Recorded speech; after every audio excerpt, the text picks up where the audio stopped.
je sais pas comment, mais elle m'a donné le déclic de en fait c'est possible d'être réel. J'ai fait une cagnotte et ma famille ils m'ont tous aidé et c'est grâce à ça que j'ai pu faire ma C'est génial. Attends, en fait je pourrais peut-être en vivre. Enfin, ça nous angoisse déjà, donc je sais pas ce que ça va être le jour où... Purée, ça y est, j'ai déjà réussi. Parce que je sais pas si vous avez vu, mais j'ai quand même des petits pieds. Des pieds.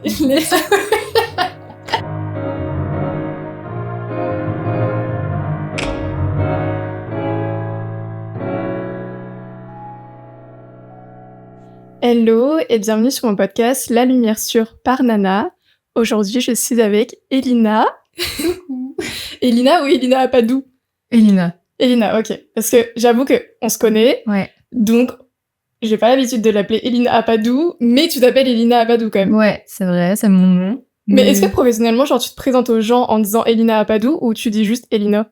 Je dis juste Elina. Je sais pas, j'ai même à un moment hésité à mettre juste Elina sur tous mes... Ah ouais? Ouais, mais parce que j'avais du mal avec mon nom de famille avant. Ok. Mais maintenant, je l'aime trop, alors je mets Elina Apadou pour l'instant. C'est ce que j'ai mis sur tous mes trucs. Et donc, je suis en compagnie de Elina Apadou, voilà. Enchantée, très contente d'être là. Merci. Ma première invitée sur le podcast, et pas des moindres, puisque Elina, nous sommes amies depuis 3 ans, 4 ans. Bientôt 5, je crois. Ah ouais, en fait, post-études, donc oui. Enfin, 4 ans. 3, bientôt 4. Bah ouais. Oui. Bah voilà, on s'est rencontrés à Écart, une école d'audiovisuel dont on aura peut-être l'occasion de parler, parce que bon, chacun a son avis, etc. Je sais qu'il y a aussi des personnes qui sont en école et qui ont peut-être, soit qui sont en école ou qui sont encore à l'école, genre lycée, etc. et qui se posent des questions sur les écoles dans lesquelles elle est, donc peut-être que ça vous aidera d'avoir notre avis aussi sur cette école-là et sûrement plein d'autres. Et du coup, voilà, on s'est rencontrés à Écart. Et je te laisse te présenter aux auditeurs. Ouais, du coup, on s'est rencontrés à Écart. Moi, je venais d'arriver de La Réunion à la base. Enfin, j'ai vécu à La Réunion, j'ai grandi à La Réunion. Et je suis arrivée à Paris pour les études, donc il y a 4 ans. Ouais. J'ai l'impression que ça fait 5 ans. J'ai du mal avec la temporalité. Ouais, mais t'es arrivée pile pour la rentrée, donc... Ouais, en tout cas, j'avais 18 ans. Je suis arrivée à la rentrée post-bac. Et j'ai rencontré Anaëlle, on était dans la même classe. Oui. C'était assez cool. Ces 3 ans, du coup, à Écart, où on a pu faire plein de projets, découvrir ce que c'était le cinéma. Enfin, en vrai, ça a plein de défauts, une école de ciné, du coup, on pourra en reparler. Mais je pense que ça m'a apporté tout ce que je sais sur le cinéma, en fait. Enfin, à part tous les autres trucs que je faisais à côté, en autodidacte et tout. C'est l'école qui m'a formée quand même à faire ce que je fais aujourd'hui. Ok, et toi, comment t'en es arrivée à venir justement à Écart, à venir à Paris, et même à te dire, ok, je veux faire de l'audiovisuel, et donc je vais quitter mes parents pour aller, parce que quand même, t'es quand même partie de La Réunion, parce qu'on a un truc en commun, c'est que nos parents habitent pas à Paris, mais toi, t'as quand même dû prendre l'avion, enfin, t'es vraiment loin de tes parents, ça devait être vraiment un désir hyper fort pour sauter le pas à ce point-là. Qu'est-ce qui t'a amené à... En fait, j'ai toujours aimé faire de la vidéo et de la photo. Donc, depuis que je suis petite, je voulais faire des vidéos YouTube. Donc, j'ai commencé en 3e à avoir une super caméra que mes parents m'avaient offert et un super ordi. Du coup, j'ai craqué Final Cut. J'ai commencé à faire du montage et des vidéos que je postais. C'était un peu des trucs de vacances. Tu les postais en plus? Ouais. Okay. J'ai fait des trucs très cachés, très archivés, personne ne verra. Mais genre des trucs, t'étais dans quel side? Parce qu'il y avait des gens qui étaient en mode un petit peu youtubeuse beauté, c'était l'époque, ou alors les podcasts, ou les défis, genre un peu, Cinnamon Challenge, des trucs à la con comme ça. Moi c'était un peu challenge, un peu lifestyle, genre Elise, tu vois, ou... Ah oui, je vois, ok. Des trucs un peu comme ça. Ouais. Et t'avais quel âge? Je sais pas, j'étais en 4e, 3e. Enfin, j'avais commencé très tôt, mais quand ça a commencé à ce que je poste, parce que j'avais fait plein de vidéos pas postées, mais quand j'ai posté, c'était en 3e. Et je faisais des vidéos avec Shina, une amie, bref. Et du coup, ouais, j'ai fait ça en 3e, et après j'ai continué, mais je savais pas trop pourquoi je faisais ça. Enfin, juste, ça me faisait kiffer. Oui. Il y avait rien de pro derrière ou quoi. Enfin, il y avait le rêve secret d'être youtubeuse, mais je pense qu'on est tous un peu passés par là. Enfin, pas tous, mais bref. Une génération. Ouais, c'est ça. Et après, c'est surtout une prof, en fait, de français, qui m'a donné envie de faire du cinéma parce qu'elle était fan de ciné. Et juste, je sais pas comment, mais elle m'a donné le déclic de, en fait, c'est possible d'être réel. En fait, c'est pas juste un rêve. Enfin, c'est une possibilité, c'est un métier, ça peut être possible. Même si, je sais pas pourquoi, genre, c'était vraiment un truc que je pensais pas pouvoir faire. J'étais en mode, ça existe, mais voilà, c'est pas pour moi, quoi. Pourquoi ça serait moi? Mais je sais pas, elle m'a poussée aussi dans ça. Et après, ça a été ma prof de ciné. Du coup, elle a arrêté d'être prof de français. Et j'avais dans ce lycée une option cinéma, donc c'était elle ma prof. Donc elle m'a un peu accompagnée sur ça jusqu'à ma terminale. Et du coup, j'ai rencontré des gens en option ciné qui voulaient aussi faire ça après le bac, dont Shina. Et du coup, on a fait la même école d'ailleurs. Elle était aussi à Écart. Donc on s'est un peu retrouvés à Paris ensuite en se disant c'est ça qu'on veut faire, c'est là qu'on veut aller. On a regardé toutes les écoles, on s'est dit c'est une école privée, ça coûte super cher, mais c'est la seule qui propose quelque chose de vraiment technique et pratique par rapport à quelque chose de très théorique en fac. Donc j'ai travaillé à côté, j'ai payé grâce à ma famille aussi, j'ai pu payer la première année. Puis après les 2 autres années, j'ai eu la chance que mes parents puissent payer. Mais j'étais pas toute seule aussi quand je suis allée. Oui, c'est vrai. J'étais en couple à ce moment-là, alors c'était un peu plus simple de se dire j'allais pas à Paris toute seule, on était deux. Oui, c'est vrai, ouais. Et tes parents, ils te soutenaient? Genre, c'était pas... Ils m'ont pas trop soutenue au début. C'est bien pour ça que c'est moi qui ai payé ma première année. Je pense qu'ils réalisaient pas que j'allais partir, ou je sais pas. En fait, ils se disaient elle dit ça, mais elle le fera pas. En même temps, c'est pas original, mais c'est pas commun. Donc je pense que s'ils te font confiance, ils sont à fond derrière toi, sinon ils se disent c'est une lubie, quoi. Ouais. C'est ça. Je pense qu'ils se rendaient pas compte que je voulais vraiment faire quelque chose de ça. Et quand je leur ai dit non, mais en fait, je vous l'avais dit, et là, je dois y aller et tout, je vais tout faire pour. Quand ils ont vu que je me suis mise à aller bosser chez Becca pour payer, et qu'après, j'ai fait une petite cagnotte, et ma famille adorable, ils ont tous mis de l'argent. Mais non, t'as fait une cagnotte pour... mais trop mimi. J'adore. Pour ma première année d'école, j'ai fait une cagnotte, et ma famille, ils m'ont tous aidé, et c'est grâce à ça que j'ai pu faire ma C'est génial. C'est mimi, ouais. Et du coup, trop contente, j'ai pu faire mes années à Écart, et c'était trop cool. Et toi, du coup? Moi aussi, oui, j'ai fait l'Écart. Mais moi, c'était un peu différent parce qu'en vrai, comme toi, j'avais fait un peu de YouTube. Mais ça, je pense qu'on est tous passés un peu par là. Mais à la différence de toi, et d'ailleurs, c'est quelque chose, après, en soi, tu m'as pas dit, donc je dis à la différence de toi, mais je sais pas. Mais ça avait pas été bien reçu, genre, dans mon collège. Ah ouais. Donc, ça m'avait un peu mis un truc de... je sais que c'est encore quelque chose qui me touche maintenant, c'est-à-dire que prendre les choses au sérieux, ça me fait peur parce que les gens peuvent te montrer que c'est la honte. Alors que si t'es un petit peu détendu avec ça, etc., en vrai, si on t'attaque sur ça, tu dis non, mais genre c'est un petit truc comme ça et tout. Alors que quand tu prends vraiment au sérieux, si ça marche pas, on peut dire mais pour qui elle se prend celle-là et tout. T'as vu, elle fait la youtubeuse et trucs comme ça. Donc je sais que après, j'avoue que franchement, ça a été une très petite partie parce que instantanément les gens ont vu que j'avais fait des vidéos et donc tout de suite ça a été genre un petit peu moqué, etc. Donc tout de suite j'ai arrêté. De toute façon j'avais pas le droit, ma mère voulait pas que je fasse des vidéos, donc je faisais un peu ça. Elle voulait pas? Alors c'était ton image trop jeune sur... je sais pas en vrai, j'avoue que je m'en souviens même plus parce qu'en vrai je pense que quand elle m'a dit non j'ai même pas écouté, j'en avais rien à faire, donc je me souviens même pas pour quelle raison, mais elle voulait pas. Et donc j'avais fait ce truc un peu de YouTube, etc. Et donc, en vrai, depuis toujours, j'avais grave cette envie de faire de l'audiovisuel.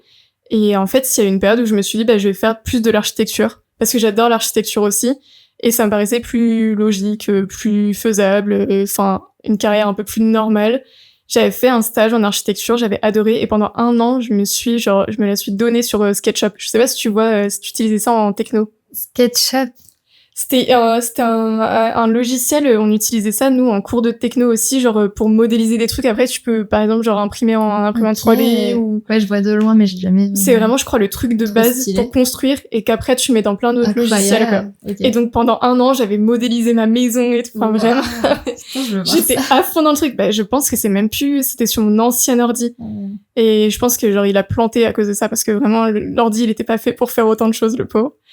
Et donc, moi, j'étais partie sur ça. Mon père aussi, du coup, il pensait que j'étais partie sur ça. Et au bout d'un an, ma mère, elle savait en vrai que j'avais aussi cette passion-là. Je faisais tout le temps des films de mes vacances, des trucs comme ça. Donc, c'était vraiment quelque chose que je faisais tout le temps. Et ma mère, elle m'a dit, mais, faut le faire, en fait, Anaëlle. Genre, c'est pas grave, faut pas avoir peur et tout.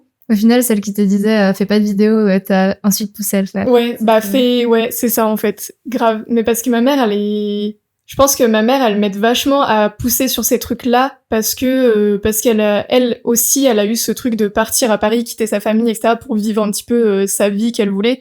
Et donc, elle avait envie que je sorte de ma ville et que je sorte du schéma classique pour vivre ce que j'avais envie de faire, quoi.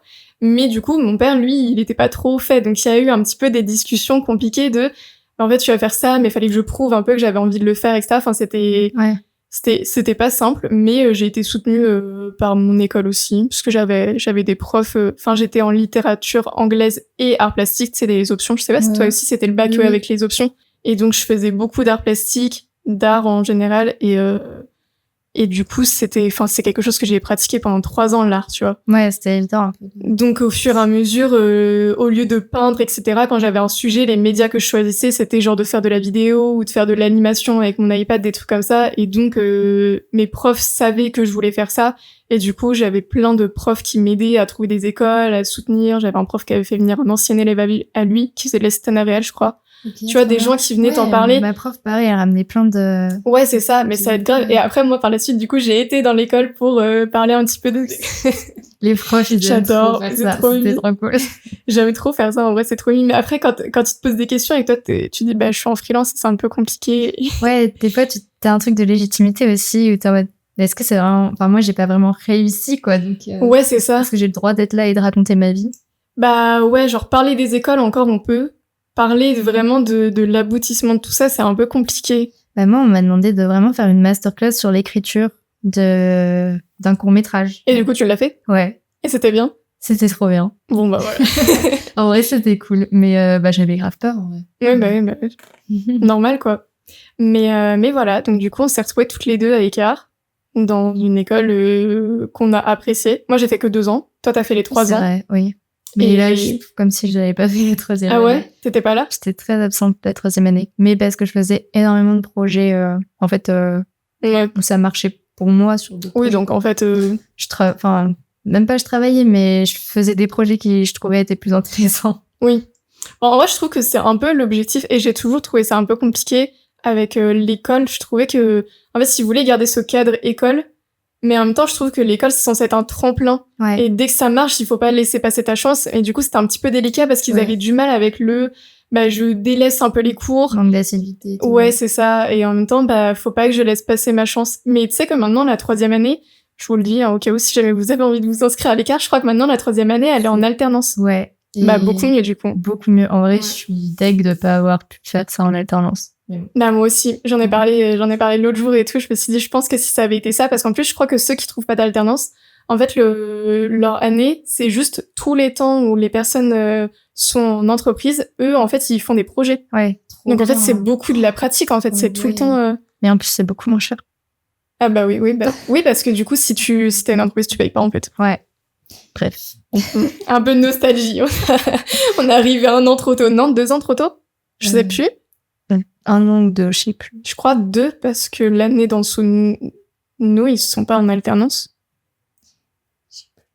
Vous demanderez aux portes ouvertes de l'écart, je sais pas. Faites de la pub. Non, mais en vrai, qu'est-ce que t'as pensé de cette école? En vrai, qu'est-ce que ça t'a apporté, toi?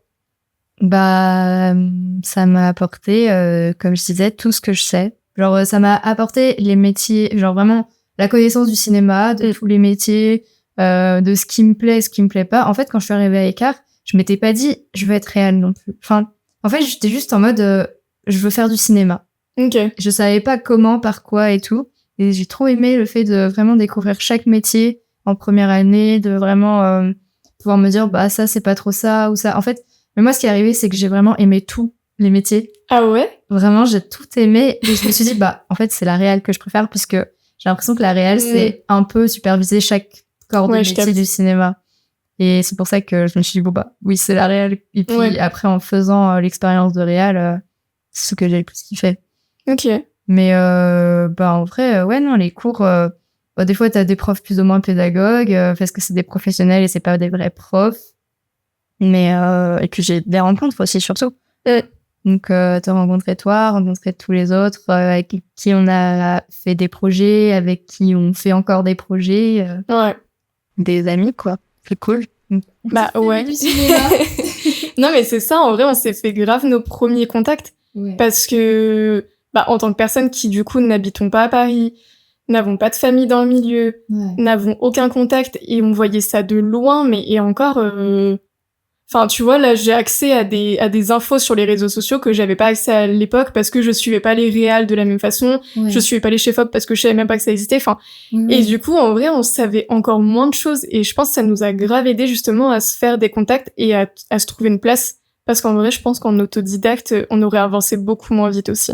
Parce que j'ai l'impression que tous les gens qui se forment en autodidacte à côté, et il y a aucun problème, mais en fait, t'as pas de conscience de l'ampleur du plateau, et donc, t'as pas forcément le réflexe de t'entourer des personnes. Genre, tu dis, bah oui, je fais le montage, je fais la cam, je fais le cadre, je fais la lumière, etc. Et du coup, peut-être que t'avances moins vite parce que tu vas pas avoir les gens qui ont les compétences, en fait, autour de toi, quoi. C'est ça. En fait, c'est vraiment aussi un truc de contact. Et c'est ce que ça nous a apporté quand même. Et des fois, ça nous a aussi apporté des clés de juste, comment ça se passe, qu'est-ce qui se passe exactement, qu'est-ce que chacun doit faire. Et si t'as pas ça, t'es un peu perdu, j'imagine. Donc, et puis une sorte de professionnalisme aussi, je suppose, pour les gens. Enfin, au lieu d'arriver et de faire un peu à la... Je vais dire à la Zob, c'est pas hyper poli, mais... de faire un peu genre comment tu le sens. En vrai, on te dit justement comment faire, on te donne une méthodologie, quoi. Après, il y a un truc, mais du coup, c'est cool qu'ils aient fait l'alternance, mais j'ai trouvé qu'à un moment, une fois qu'ils nous ont donné les clés de méthodologie, ils ont plus rien à nous dire, en fait. Et à la 3e année? Même de la 2e, un peu. Enfin, dans le sens où, à un moment, tu peux pas aller plus loin que ce que tu sais déjà, à part pratiquer et faire des choses. Du coup, ça rame un peu et tu te dis, oui, en fait, 1 an, c'était possible déjà d'avancer avec, quoi. C'est vrai que je me souviens plus, j'ai du mal à faire la session entre les 2 années. Et du coup, à me rendre compte de ce qu'on a appris en première année et en 2e année. En fait, j'ai surtout eu l'impression que la 2e année, ça nous a permis de faire vraiment tout le tour des personnes dans l'école, parce que du coup, la première année, on est beaucoup dans notre classe, etc. Et à force, il y a les affinités qui se font, et du coup, comme chacun a son poste un peu qui se dessine, à vraiment se faire des affinités en fonction. Et c'est pour ça que moi, j'ai arrêté au bout de la 2e année, parce que je me suis dit, en vrai, ça, j'ai fait le tour des gens de l'école. La 3e année, ça va être une spécialisation dans quelque chose qui m'intéresse pas spécialement. Je préfère garder l'argent et me former moi-même, ou me faire une bande démo, plutôt que la 3e année de réal, c'est quoi, que de l'écriture? Je sais pas, moi j'étais pas en réal, t'étais en technique. Ouais. Et la technique, en fait, ça m'intéressait vachement encore en 2e année. Puis après, j'ai commencé à me dire, mais en fait, c'est pas fait pour moi. Je préfère travailler avec des gens qui sont fans de ça et qui font ça tout le temps, plutôt que moi essayer de faire quelque chose. Enfin, je suis du coup très à l'aise avec la technique et c'est trop bien pour les projets et tout. Mais les cours sur être steadicameuse et tout, bon. On sent la meuf qui était saoulée par les cours de steadicam. Non, c'était stylé, mais ça m'intéresse pas. Enfin, c'est pas ce que je voulais faire. Donc, Oui, parce que en fait, la dernière année de technique, on est d'accord que c'est tous les métiers de la technique, et c'est sous forme de workshop, en fait. C'est ça. Donc t'as une semaine où tu te tapes du steadicam, mais si t'as pas envie d'être steadicameur, t'as une semaine où tu regardes les gens faire du steadicam, quoi. Ouais, t'es obligé de le faire aussi, sinon ça sert à rien. Mais c'est pour ça que j'y allais pas, parce que j'avais pas trop de trucs. Mais non, c'est un peu ça. Ok. Bon, voilà. C'était écart, cette super année. Est-ce que t'avais fait un stage, toi? Je me souviens plus. Oui, j'avais fait un stage en... Ça me dit un truc. truc. Je sais plus si c'était en 1e ou 2e année. Oui. Chez des youtubeurs. Oui, ça y est, je m'en souviens. Bon. C'était un petit stage, quoi. Moi, j'ai jamais fait des stages dans des gros plateaux de cinéma. En fait, j'ai jamais été, en fait, je crois, sur un énorme plateau de cinéma. Genre, je sais très très bien à quoi ça ressemble. Je sais, genre, voilà. Je l'ai visualisé. Je sais pas, en fait, je sais, mais j'ai jamais été. Ok. C'est l'instinct. Non, mais tu sais, on sait comment ça se passe sur un tournage. Oui. On a déjà fait plein. On se dit juste, c'est la même chose à plus grande échelle, avec un rythme beaucoup plus calme que ce qui se passe sur notre truc, nos clips ou ce genre de choses. Beaucoup plus sûrement posé. Les courts-métrages aussi, parce que les courts-métrages, ça va vite. Ouais. Les longs-métrages, ça va. C'est un peu plus chill. C'est vrai qu'on en a jamais fait. Enfin, j'aimerais bien. Mais le truc, c'est que si on en fait, ce sera nous, en fait. Oui. C'est ça, mais c'est pour ça. Mais c'est ça notre problème aussi, c'est que on est photographes toutes les deux à côté aussi. Et appareil photographe plateau, il y a rien qui fait qu'on se retrouve sur un plateau de long métrage. Enfin, qu'est-ce qu'on fait? Toi, t'as fait du script aussi un peu? Ouais. Bah, j'ai arrêté. Ouais, ça me plaisait pas tant. Bah, en fait, sur tous les tournages que j'avais fait, j'avais toujours cette sensation que, en fait, t'as un rôle où tu dois embêter un peu parce qu'il faut que ce soit bien. Et en même temps, on se permet tout le temps de dire, genre, c'est pas grave. Ouais. Mais sauf que ça finit toujours par vous rattraper après, parce que les faux raccords, ils sont là, en fait. Oui. Et du coup, bah, toi, en fait, t'es dans un dilemme de, bah, en fait, c'est pas toi qui as le dernier mot, quand même. Enfin, en tout cas, moi, sur les tournages sur lesquels j'étais, c'était pas moi qui avais le dernier mot. Donc, on t'écoute pas. Mais on te demande quand même d'avoir la rigueur. Ouais. Donc, genre, il y a des moments où tu te décourages un peu parce que c'est saoulant, en fait, qu'on t'écoute pas. Mais en même temps, bah, si tu te décourages et que du coup, t'es pas à 100%, bah, en fait, après, on va te tomber dessus parce que du coup, t'as pas fait les choses bien à 100%. Et en plus ça, si la personne en a rien à faire de tes raccords, malgré tout, le script à la fin sur le générique, c'est toi. Ouais. Et du coup, j'avais l'impression de tout le temps me retrouver dans un dilemme de où est-ce que je me place dans le, bah non, t'as pas le droit de faire des faux raccords comme ça parce que bah moi, mon image, elle empathie et ça va, genre, je suis là pour ça, t'es censé m'écouter. Ouais. Et à côté de ça, bah genre, en même temps, bah c'est lui les réals, du coup, si lui, il veut laisser ça comme ça, bah c'est comme ça. En fait, t'es un peu tout le temps contre tout le monde, en fait. C'est un peu compliqué. Donc j'avoue que même les profs qui nous parlaient du travail de script, ils dépeignaient très mal le métier. Hein. En mode, c'était le mouchard aussi. Enfin, bon, bref. Grave. Ouais, voilà, bah, du coup, j'ai arrêté. J'ai décidé d'être la sympa du tournage, j'en avais marre.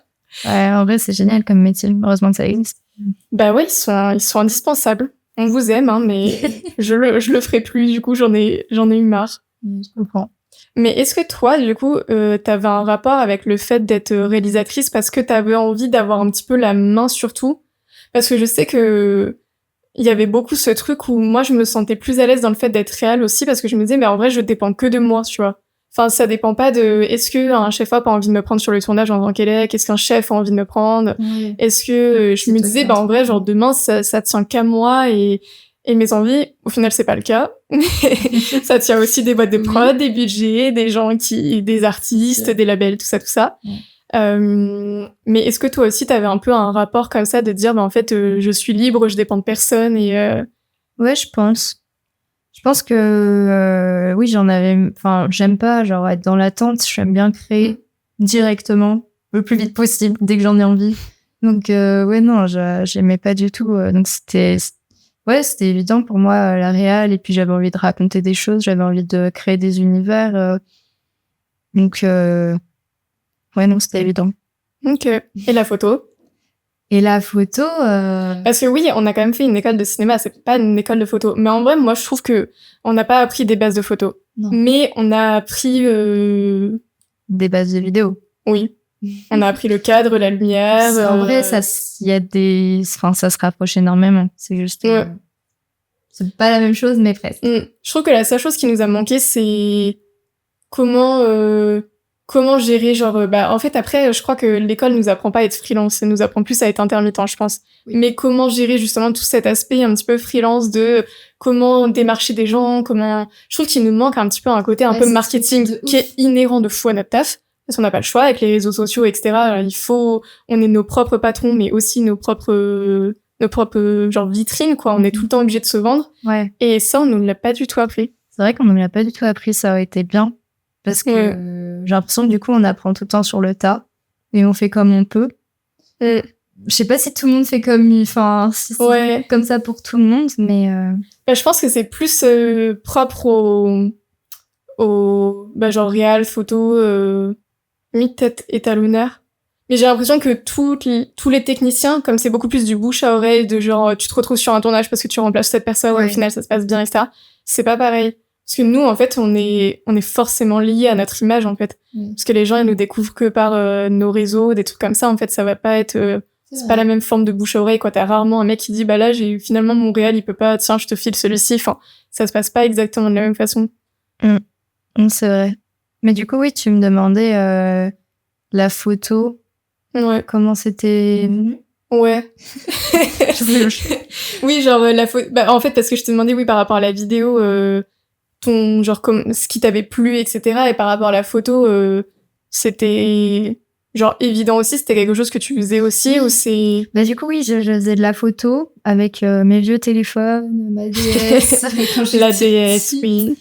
Puis j'aimais trop poster sur Instagram, genre avoir des feeds hyper bien. Ah ouais? Ouais, quand j'étais petite, j'étais au collège, j'aimais bien, je prenais en photo, enfin des trucs esthétiques, tu vois. Grave, bah, le Insta de l'époque en fait où tu postais genre une paire de chaussures, un truc, genre des trucs hyper... avec des petites feuilles, je faisais des petites créations, bref, je faisais des trucs hyper travaillés et je postais ça.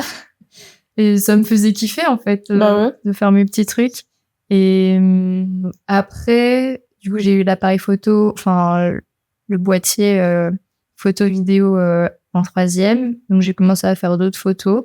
Mais en vrai de vrai, j'avais jamais été dans une démarche pro de photo. Ok. Jusqu'à ce que je sois à Écart et que je commence à faire de plus en plus de photos par plaisir et jusqu'à me dire ah bah attends en fait je pourrais peut-être en vivre. Enfin il y a des gens qui me demandent à faire des photos et tout, en fait ça peut être cool, j'aime bien faire ça, je vois pas pourquoi je le ferais pas, voilà. Donc ouais non, ça a commencé avec des photos de rue, de vacances, des choses qui m'entourent. Et après je me suis dit mais en fait ramener la mise en scène en photo, ça serait incroyable. Du coup, c'est ce que je fais de plus en plus et ça me fait trop kiffer, je pense, autant que la réal. Enfin, j'ai l'impression que c'est de la réal en photo. Ouais, je capte. Genre, c'est de la mise en scène, mais sans le montage. Ouais, c'est de la création d'univers, en tout cas. Ouais. Et ça, j'aime trop. Travailler avec de la déco, des modèles, raconter quelque chose à travers l'image et pas juste... quelque chose de travaillé et pas juste sur l'instant, même si j'adore aussi faire des photos événementielles ou quoi, des photos de rue. C'est quand même autre chose, la photo portrait ou travaillé ou... Enfin, je sais pas trop comment définir ce que je fais non plus. J'allais te demander justement, genre, dans quoi tu... Ouais. Je sais pas. J'aime trop tout. Et je pense que ça peut être vu comme un défaut d'ailleurs. Genre, de tout aimer et de pas se spécialiser. Ouais. J'ai toujours eu peur de ce truc-là. Genre, les gens, ils disent, mais tu fais tout, tu fais rien. Ouais, je capte. C'est compliqué, hein. Ouais. Mais en même temps, je te comprends. Hein. Parce que, ouais, t'es tellement passionné que t'as envie de faire plein de choses et t'as pas envie de te fermer des portes. Mais du coup, tu sais pas trop où t'es, qui t'es, qu'est-ce que tu aimes, qu'est-ce que tu fais. Ouais. En fait, juste, je fais des trucs que je kiffe. Bon. c'est assez... Ça, c'est clair. Ça, c'est ma ligne directrice. Et en fait, je pense que c'est avec l'expérience aussi où on se rapproche d'un truc qui nous fait vraiment kiffer tout le temps. Ouais. Et on se dit, ah bah tiens, en fait, c'est ça que je veux faire et je vais plus vers là. J'avoue que là, ça fait un moment que je fais plus de photos de rue. Okay. Alors que avant, j'en faisais souvent, mais je me dis, peut-être c'est par période aussi, j'en sais rien. Mais là, je me dis, j'aimerais vraiment faire des trucs de plus en plus travaillés. Et c'est ce qui me fait kiffer. Mais j'aime pas les gens qui mettent dans des cases. Enfin, même en réal et tout, quand on me dit, ah, mais si t'es réal de pub, tu peux pas être réal de fiction, tu peux pas être réal de clip. Alors qu'en fait, ça veut rien dire. C'est, dans tous les cas, ça se touche, ça se croise. Ça fonctionne, en fait. Bah, et puis il y en a plein des grands réals qui avant réalisaient des clips, qui réalisaient des pubs, et après... Mais c'est juste que les gens, ils te mettent quand même dans des cases, ils vont dire, ah bah, elle, c'est la meuf qui fait des clips, elle, c'est la meuf qui fait des pubs avec des enfants, donc... C'est pour ça que ça fait peur de se mettre dans une case. Ouais. Parce que t'as peur, du coup, de passer à côté de certains projets, parce que les gens... En fait, j'ai l'impression que malgré tout, tu peux sortir du côté case si t'as un style tellement affirmé qu'en fait, les gens, ils vont vouloir ton style pour autre chose, genre pour une affiche, un truc... Genre, j'ai pas de nom là en tête. Bah, par exemple, genre David Lachapelle. J'ai pas forcément son feed Instagram en tête, mais j'ai l'impression que il a tellement, en fait, c'est plus un artiste que vraiment, genre, photographe, etc. Il a tellement une DA forte que j'ai l'impression que, genre, tu peux lui demander de faire une couve de magazine, comme tu peux lui demander de te faire une pochette d'album, comme, parce que du coup, ils vont avoir envie d'avoir son style, et selon la personne qui te commande, en fait, c'est leur style qui prédomine, tu vois. C'est ça, et pour le coup, ils font confiance alors que c'est pas la même chose, quoi. Mais après, c'est juste un truc, je pense, d'expérience, et je sais pas. Ok.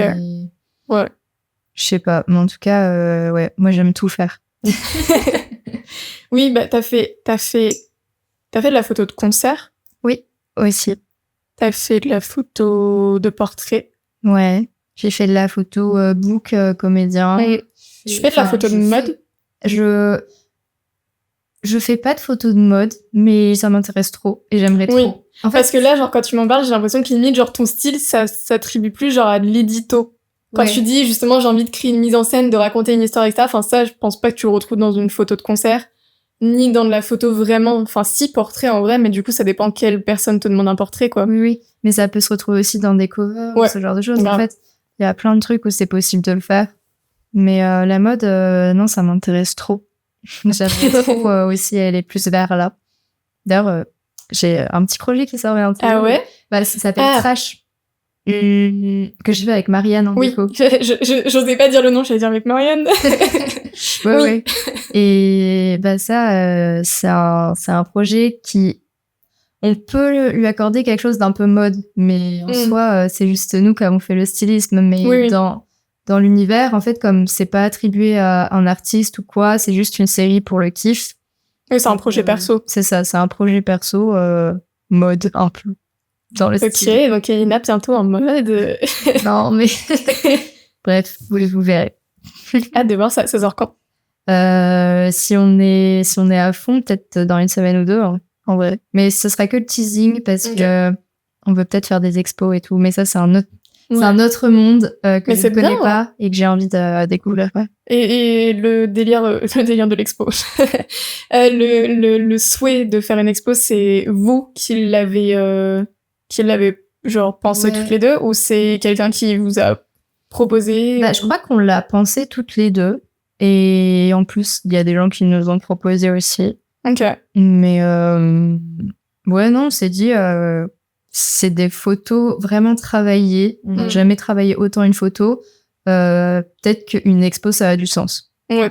Et puis, on a vraiment pensé en série, etc. Donc, en vrai, ça doit être trop bien, une expo. Tu vois les gens, c'est trop bien. C'est un partage trop cool, je trouve. Et là, vous avez déjà des lieux en tête ou? Du tout. Ok, oui, c'est vraiment tout de zéro. C'est vraiment de zéro. Là, je suis en train de faire un beau dossier, voir ce qu'on en fait. Je vais contacter des gens, je connais personne. En vrai, c'est le début, quoi, de tout. Mais vous démarchez quoi en particulier, genre là, des... Franchement, je sais même pas encore qui je vais démarcher. Juste, j'ai des gens qui m'ont dit envoie-moi quand ton projet il est fini. Je suis en mode ok, si tu veux. Ah oui. Ok, on m'a hâte de voir ça alors.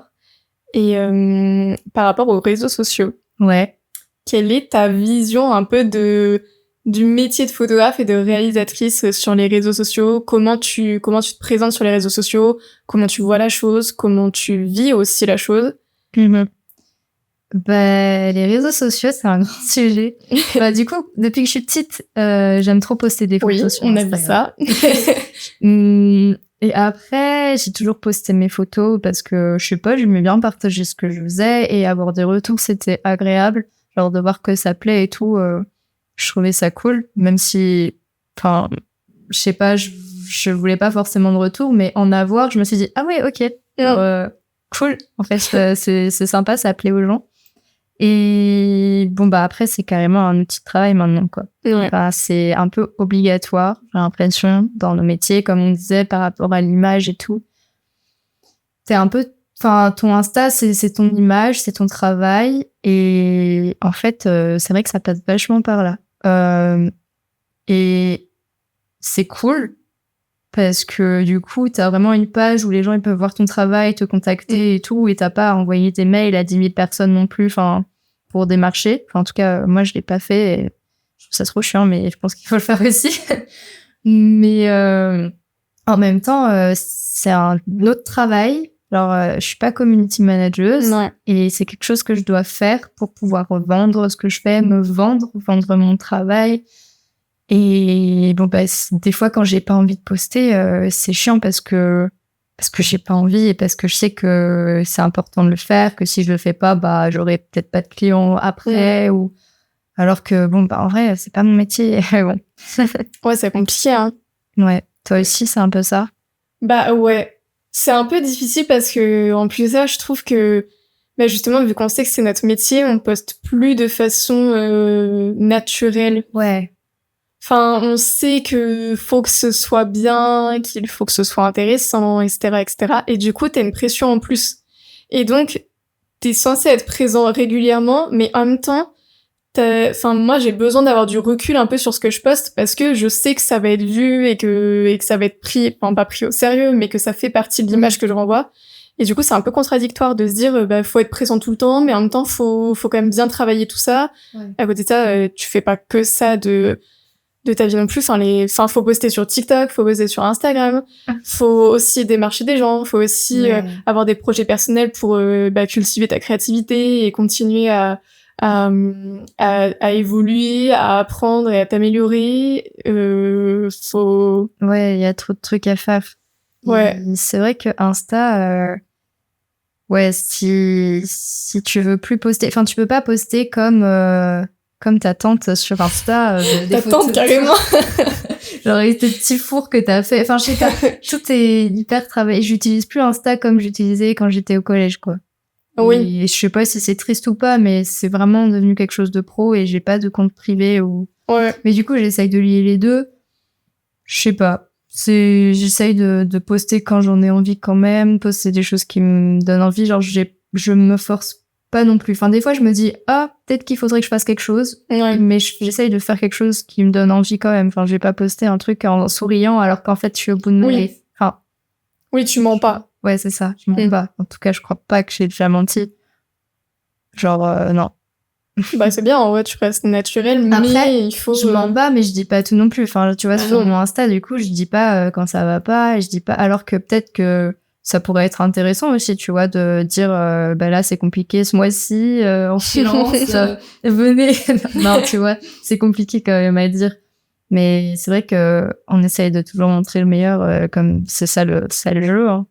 Ouais, bah c'est ça. Tout le monde joue un peu le jeu des réseaux sociaux, comme c'est notre carte de visite, en fait, on est obligé de montrer qu'on travaille, etc. Et à côté de ça, ça nous dessert. En fait, c'est ça qui est hyper compliqué, c'est que, en même temps, c'est notre travail, donc on est obligé d'être présent sur Instagram, et on est obligé d'être à l'affût, parce qu'il y a beaucoup de taf aussi qui se passe sur Instagram par story, etc. Ouais.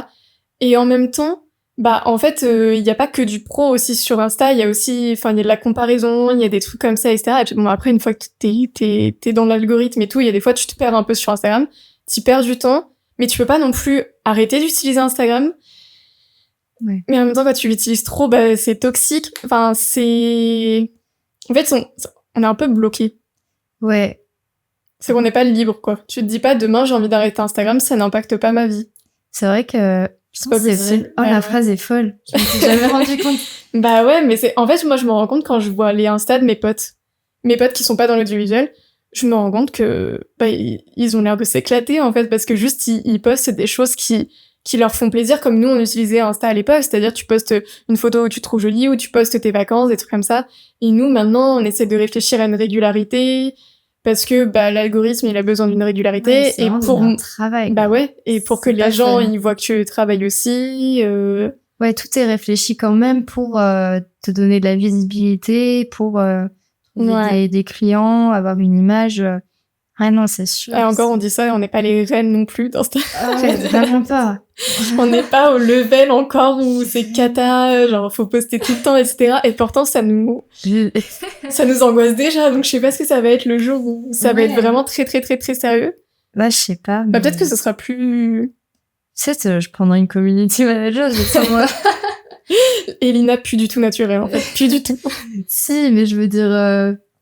pour faire des... Ouais, non, en fait, je peux pas faire ça. Mais attends, mais c'est une dinguerie. Je pense que c'est même pas possible de prendre une... Enfin, je sais pas, en fait. Ça dépend comment tu veux travailler ton truc. Si t'as envie de faire des petits réels et tout, tu te filmes toi, t'es naturel, et tu demandes à faire un montage et faire des trucs qui sortent toutes les semaines. Oui, grave. Mais après, je prends un truc de business, de penser comme ça, genre, ça bouffe, quoi. Alors que, en vrai, t'as juste envie de kiffer et faire des projets que t'aimes et... c'est ça, ouais, à la base, on est artiste, on se retrouve businessman,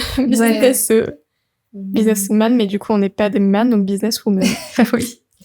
Mais moi, c'est compliqué, hein. Et justement, genre, ta première année de freelance, comment ça s'est... Parce que là, attends, c'est ta première ou ta deuxième? Ouais, c'est ma première. Première année de freelance. En vrai, ça fait... J'ai commencé... Enfin, j'ai le statut de freelance depuis la deuxième année d'écart, je crois.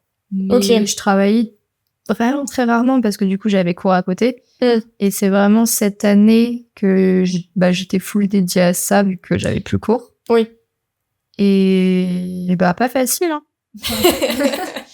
En vrai, t'arrives, t'as pas de projet vu que tu viens de finir son école. Ouais. Là, tu dois essayer de construire un business alors que t'as jamais fait de truc de marketing et tu dois essayer de trouver des clients alors que tu sais pas démarcher. Du coup, ça commence petit à petit avec du bouche à oreille. Puis, en fait, c'est pour ça que c'était la facilité aussi Instagram de pouvoir montrer son travail et d'avoir des gens qui le voient assez facilement et qui me contactent par là. Et heureusement, finalement, que ça existe quand même. Ouais. Parce que sans ça, je sais pas, j'aurais dû utiliser d'autres méthodes et je sais pas, je les connais pas. Et... On veut pas savoir. Si, peut-être que c'est peut-être plus intéressant, mais je sais pas. Et toi, en freelance? Moi, du coup, c'est ma 2e année. Ouais. Et ouais. Mais ça va. Mais moi, après, en fait, mon début de freelance était hyper naïf parce que j'avais décidé de quitter l'école et de me lancer en freelance aussi parce que pendant ma 2e année d'école, j'avais fait un stage. Et mon stage s'était hyper bien passé. Et du coup, on devait continuer à travailler par la suite ensemble en freelance parce que il y a des limites au stage, ça peut pas être indéfiniment non plus. Et donc moi, j'étais hyper détendue parce que je me disais ok, j'ai déjà des premiers clients en fait avec qui je suis depuis 4 mois, ça se passe trop bien, etc. Et donc j'étais hyper à l'aise et finalement ça a pas été le cas pour des raisons diverses et variées qui faisaient que il y avait pas autant de travail, des choses comme ça, etc. Et du coup, ça a pas pu se faire comme ça devait se faire.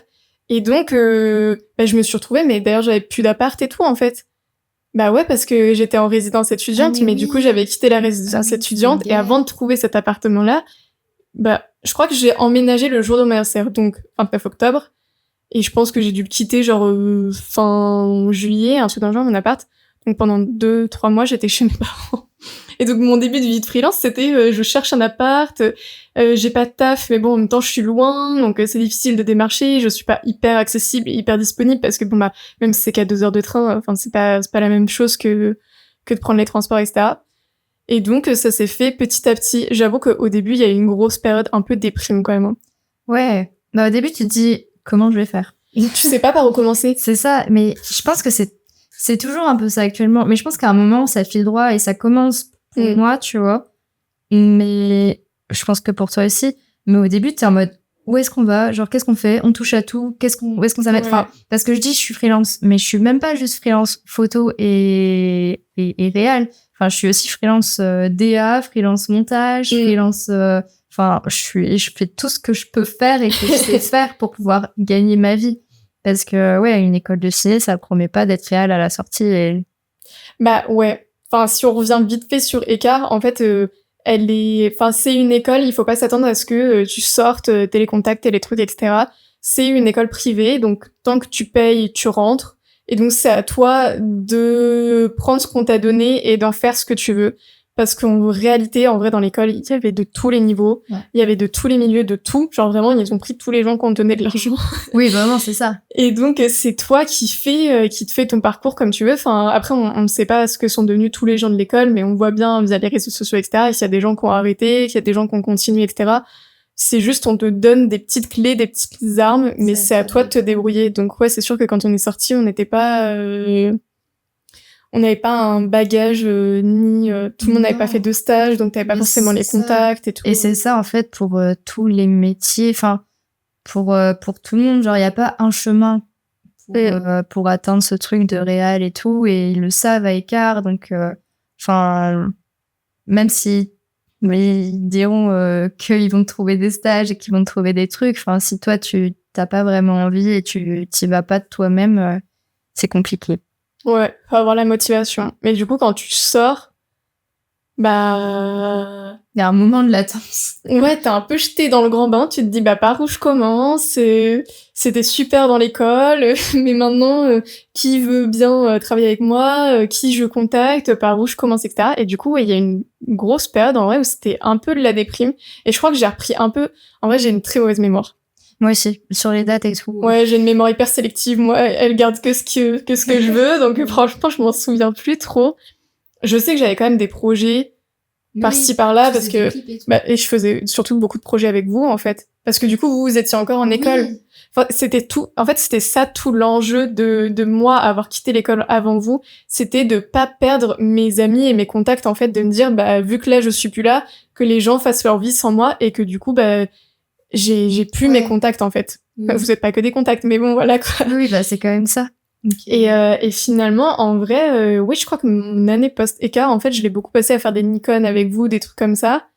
Et après, j'ai repris un peu le contrôle des choses quand je me suis dit, ok, va à l'avant des projets, là, t'as besoin de recréer, t'en peux plus d'attendre. En fait, je pense que il y a eu beaucoup un moment où je me disais, ça va venir un peu à moi, ce qui n'est pas du tout le cas. mais du coup, j'ai un peu repris le contrôle quand je me suis dit, ok, genre, fais des DA, fais des shootings photos, et j'en avais enchaîné plein. En fait, c'est ça la clé, je pense. Ouais, c'est juste de faire. Oui, parce que quand tu fais, déjà, ça te stimule créativement, donc t'es moins déprimé. C'est vrai. En plus de ça, ça te permet du coup de poster, donc d'être dans l'algorithme, de rencontrer de nouvelles personnes, donc d'accroître ton réseau, et d'apprendre, parce que du coup, plus tu crées, plus tu testes des DA, plus tu sais vers quoi tu vas aller, Ouais, mais après, on n'en parle pas, mais il y a aussi un truc de budget. Enfin, quand tu sors d'une école que t'as payé super cher, y a pas tout le monde qui a assez d'argent pour s'acheter une caméra, un appareil, ou enfin quelque chose pour pouvoir créer et travailler. Enfin, moi, j'ai dû faire un prêt du coup pour m'acheter mon matériel et pouvoir travailler. Je m'étais dit, c'est bon, je vais pouvoir rembourser mon prêt en travaillant. C'est bien beau. Faut travailler. C'est ça, c'est qu'il faut travailler pour pouvoir rembourser. Et le travail, ça vient, il faut du temps, en fait, ça vient pas tout de suite. Il y a des gens pour qui ça peut marcher très vite, j'en sais rien. Mais en fait, c'est juste, rencontrer des gens et finalement, il y a un truc qui se passe qui fait que ça va tout droit après, ça s'enchaîne, tu rencontres les bonnes personnes. Il y a vraiment ce truc qui revient, j'ai écouté d'autres interviews, tu vois, et j'étais il y a vraiment un truc qui revient de, ok, il y a un faut truc, rencontrer la bonne personne. C'est ça, ou les bonnes personnes au bon moment et ça guide, quoi. Ouais.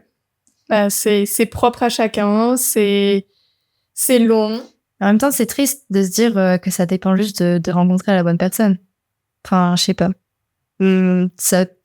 Ta vie ton rêve peut pas se tenir à juste le fait de rencontrer la bonne personne au bon moment.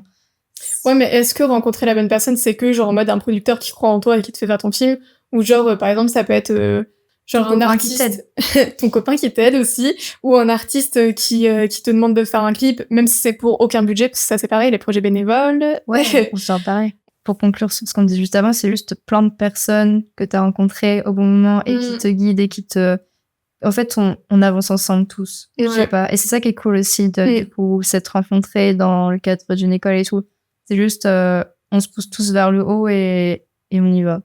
Mais je trouve que, genre, je rejoins le côté, on est ensemble et en même temps, je trouve que c'est hyper solitaire. Parce que même si on est ensemble, c'est vrai. On est freelance, on n'est pas dans une entreprise, on est solo. Et du coup, en vrai, on s'entraide les uns les autres, mais factuellement, c'est toi et toi-même avec ton appareil photo ou toi, enfin. C'est vrai. Et puis tous les parcours sont différents, en fait, on n'avance pas en team, on s'entraide les uns les autres, mais on a des postes tous très différents et on n'est pas, sur un tournage, tu vas être ensemble, ok, mais le tournage d'après, tu seras peut-être pas ensemble, et du coup, t'as jamais ce truc vraiment de fil rouge de team, en fait. Oui. Mais je pense que c'est pas comme une ligne droite, genre c'est des trucs à un moment donné où les gens ils te rappellent en mode mais j'ai trop aimé travailler avec toi là, ce projet, je pense que ça peut être cool, ou j'ai besoin de toi, ou des trucs comme ça, tu vois. Mais c'est vrai que c'est très solitaire quand même. Et du coup, c'est solitaire, mais on peut décider de s'entraider sur même, tu vois, les trucs de com ou ce genre de choses. Enfin, moi qui te demande est-ce que je peux poster ça ou des trucs comme ça, tu vois, des petits trucs qui font que on peut quand même être ensemble. Mais c'est vrai que c'est très seul quand même. Ouais, résumé de la freelance, c'est que c'est incertain, c'est pas linéaire, enfin, ça va, ça vient, il y a des mois où ça va être top, il y a des mois où ça va être cata, il y a des mois où ça va être un peu moins bien. Ouais. Et c'est toute la complexité de tout ça, et puis savoir aussi même l'administratif et tout, enfin, c'est tout plein de trucs. Ouais, peut-être qu'à un moment...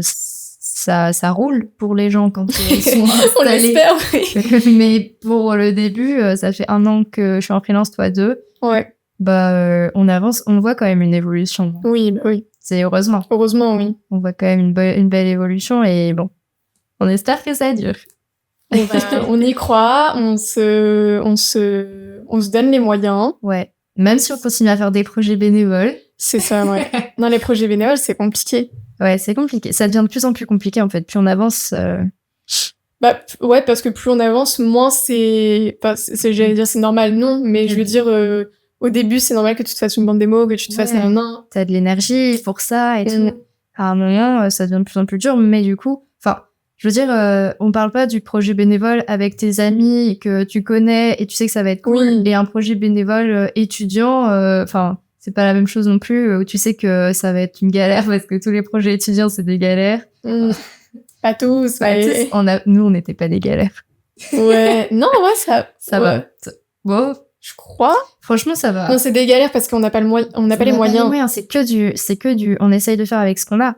C'est de la débrouille et puis forcément, t'as pas les moyens, donc tu fais pas beaucoup de jours de tournage, donc tu fais des grosses horaires parce que t'as pas beaucoup d'argent pour louer le matos, donc en fait c'est des conditions pas très agréables, mais c'est pas nécessairement Bourbier. Si c'est Bourbier, c'est peut-être qu'il y a un problème avec les gens aussi. Ouais, on en a fait quand même des tournages Bourbier, ça existe. Évidemment. Mais pas que, c'est vrai. Mais c'est toute la complexité, ouais, quand t'acceptes un projet bénévole, en fait t'as toujours ce moment où tu dis, ok, je parle quand c'est pas tes amis, évidemment, mais où tu dis, est-ce que là, je l'accepte et ça va me faire de la visibilité? Bah, ça se trouve, j'en aurais pas, et du coup, j'aurais perdu mon énergie et mon temps, alors que j'aurais peut-être pu le mettre sur des projets personnels. En fait, c'est toujours un questionnement de, est-ce que ça vaut le coup? Est-ce que les gens vont être sympas? Est-ce que ça va me servir? Est-ce que ça va me porter? Est-ce que ça va... Après, ça dépend de ce que tu fais aussi, mais par exemple, en tant que photographe plateau, t'as aussi des photos après. Oui. Mais faut-il d'abord que ça ait été une expérience agréable avant tout. Et ça, c'est pas toujours le cas. Bah, puis il faut que les gens les postent et t'identifient. Oui, ça aussi, c'est un autre sujet. Ça, c'est toute la complexité des gens qui te créditent pas quand tu fais ton travail. C'est... Ouais. Non. Il y a plein de sujets à aborder. J'ai envie de parler 1000 ans, là, de tous les... Non, mais il y a trop de choses à dire. On fera un deuxième épisode. Mais en vrai, je voulais au moins parler de quelque chose. C'était genre, toi, du coup, tes objectifs, quand même. Genre, qu'est-ce que tu... Alors, du coup, tu sais pas vraiment dans quel domaine, en tout cas, en photo, tu veux évoluer particulièrement. Mais comment tu te vois, genre... alors, comment tu te vois dans quelques années? Je trouve ça hyper compliqué comme question. Mais en tout cas, qu'est-ce que tu projettes? Où est-ce que tu aimerais arriver? Quelles sont tes... Je sais pas, peut-être... alors, tes inspirations, non, mais genre des personnes qui te motivent à te dire, OK, j'aimerais bien faire comme lui, ou des trucs comme ça, quoi. Bah, en fait, genre, mon goal, j'ai toujours dit que c'était d'être réal. Mais en fait, c'est pas forcément faire un long métrage ou quoi. Ouais. C'est juste... mon rêve, c'est de pouvoir gagner ma vie en faisant déjà ça. Même si c'est ridicule à la base que je fais, que c'est pas un truc où j'ai été... où je suis... Enfin, mon but, c'est pas le succès non plus. Ok. Peut-être que pour certains, ça l'est, ou peut-être que... Enfin, c'est toujours cool, tu vois, d'être vu et que les gens connaissent mon travail et tout. Mais moi, c'est d'abord de juste pouvoir gagner ma vie en me faisant kiffer sur créer des choses, que ce soit en réel ou en photo. Et bah, le mois dernier, par exemple, c'est le premier mois où j'ai réussi à avoir un vrai salaire cool en faisant du freelance. Donc positif. Et bah, peut-être que ce mois-ci, ça va être pas du tout ça, mais en tout cas, je peux dire que purée, ça y est, j'ai déjà réussi ce truc que je m'étais dit et j'avais l'impression que j'y arriverais jamais. Et là, je l'ai fait, c'était énormément de travail, mais c'était cool. Donc, en fait, juste gagner ma vie en faisant de la réal, en créant des choses, en étant bien entourée, en ayant mon petit cocon de vie tranquille, ça me fait kiffer. Mais j'aimerais trop me dire que mon travail, il inspire les gens et que ça aide d'autres personnes à se lancer aussi et à faire des choses.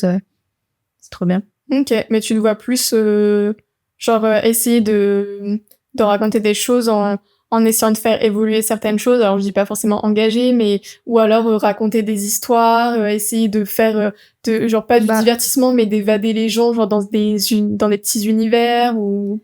Bah, en fait, au début, genre, mon premier court-métrage, ça a été un truc hyper engagé. Genre, j'avais vraiment un truc à dire. Ça s'appelle Asphyxie. Oui, ouais, c'est vrai. Et c'était un truc un peu science-fiction et tout, mon tout premier.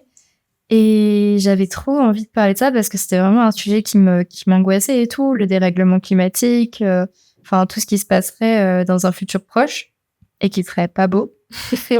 Et en fait, après avoir envoyé ce premier court-métrage et avoir eu des retours et tout, alors je me suis dit, bah, maintenant, en fait, j'ai eu un peu un retournement de veste en mode, ouais, mais en fait, je préfère être dans le déni, je crois, pour l'instant, de tout ce qui va pas dans le monde. Et finalement, laissez-moi faire un film coloré et frais. Donc, c'est vrai qu'après, il y a eu La drôle de vie d'Albert ou Balatombe. C'est vrai que t'as fait un 360, genre, t'es passé de on critique l'écologie, les trucs comme ça, enfin non, justement, on est pour l'écologie et tout, à quelque chose de beaucoup plus léger et... Ouais. Mais ça te va bien, ouais. Merci. Mais c'est vrai que, oui, et du coup, je me suis dit, purée, mais en fait, laissez-moi faire un truc léger.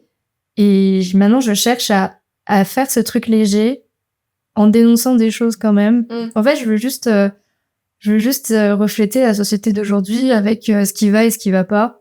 Et enfin, juste, je sais pas, des fois, je suis en mode, je veux juste que ça soit mon art et voilà, genre regardez, si ça vous inspire, tant mieux, si ça vous parle pas, c'est pas grave. Mais moi, c'est ce que je propose et c'est ma vision et... Oui, t'as envie de parler de ce qui te touche. Moi, oui, c'est ce qui me... En gros, je partage ce qui me passionne moi, ce qui me fait vibrer, ce qui me... Genre les belles images, les belles histoires, ouais, plein de choses. Trop de choses que j'ai pas encore écrit aussi. On a hâte de voir ça. Et toi? C'était quoi la question? Bah, sur où est-ce que tu te projettes, où est-ce que tu vois?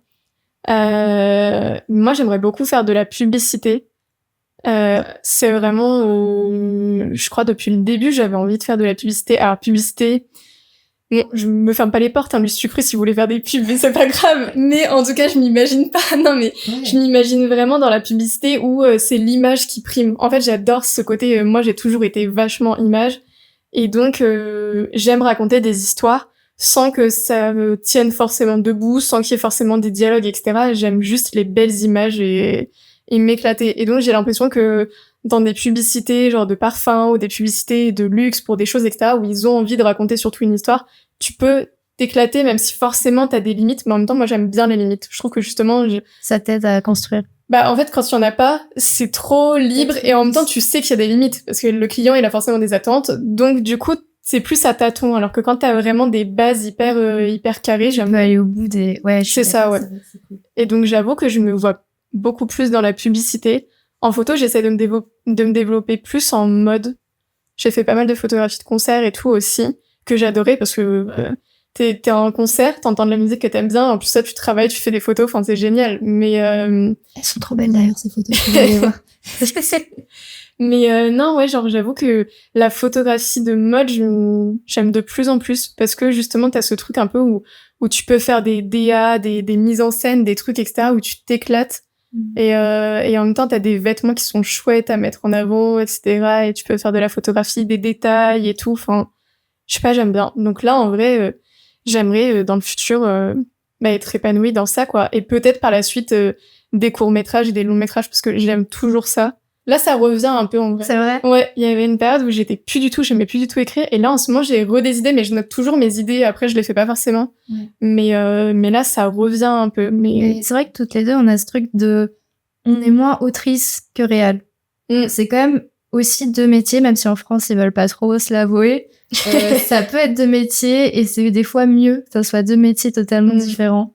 Et c'est comme ça. Enfin, nous, on a plus de sensibilité à la réal, à l'image, à l'univers, à la mise en scène, quoi. Et l'écriture, on peut le faire.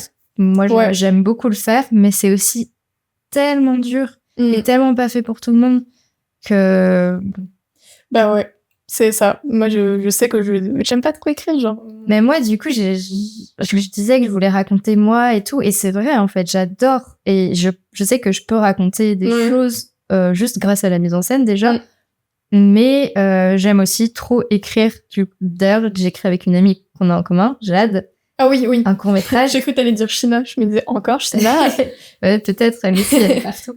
Mais du coup, c'est trop agréable, en fait, d'écrire avec quelqu'un qui vraiment fait que ça aussi. Ouais. Et... Non, l'écriture, ouais, c'est compliqué. Mais j'ai perdu un peu, du coup, l'habitude. Parce que je le faisais moins. Mais j'avoue que moi, l'écriture, en fait, c'est juste que moi, généralement, j'ai envie de faire une image. Genre, j'ai une image en tête, j'ai envie de faire cette image et je vais construire mon histoire autour.